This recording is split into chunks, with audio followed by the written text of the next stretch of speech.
Hey everybody, I'm Lindsay Adler and I'm a portrait and fashion photographer based in New York City.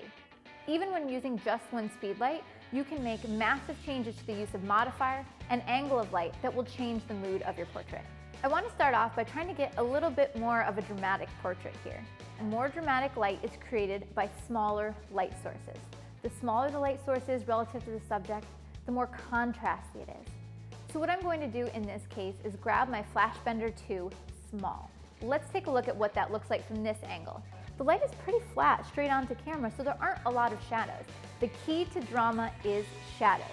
So that's going to be my next step, is to try to create more depth. So what I'm going to do for that is I'm going to move this light off axis, off center, to create more shadows on her face. And I'm also going to modify the FlashBender 2, bend it down just to cut off a little bit of that bounce from the ceiling. Also raise the light up just a little bit, because what that will do is it'll cast the shadows down further from her nose and it will carve out her cheekbones even more. So maybe I want beauty light, something more glowing.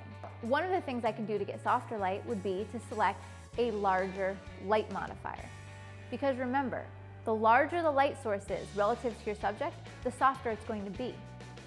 Let's switch now to the FlashBender 2 Large, and I'm going to do whatever I can to give myself a totally different look, something much softer, something that's going to be more of a beauty look for this portrait. All I need to do is add a reflector, because that silver surface is going to gather up that light from the FlashBender, it's going to bounce it back and fill in those shadows, and this is going to give me something called clamshell lighting.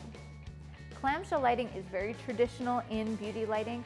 It creates beautiful catch lights in the eyes. It's very, very flattering, and it's going to be great for photographing this subject. When I'm using a FlashBender in particular, I like to play with the angle of the Speedlight, because it's going to make a really big difference to the end look of the image. For example, if the FlashBender and Speedlight are straight up and down, what's happening is the light is being kicked forward straight at your subject and maybe a little bit up towards the ceiling, but not much light is headed downward. And I need some of that light to be headed downward so that it catches in that reflector.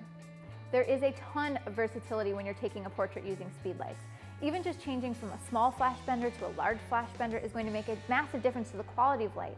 Add into that, changing the angle, the height, adding a reflector, you can go from something that's very dramatic to something that's very glowing and beautiful. Just depends on what look you're going for.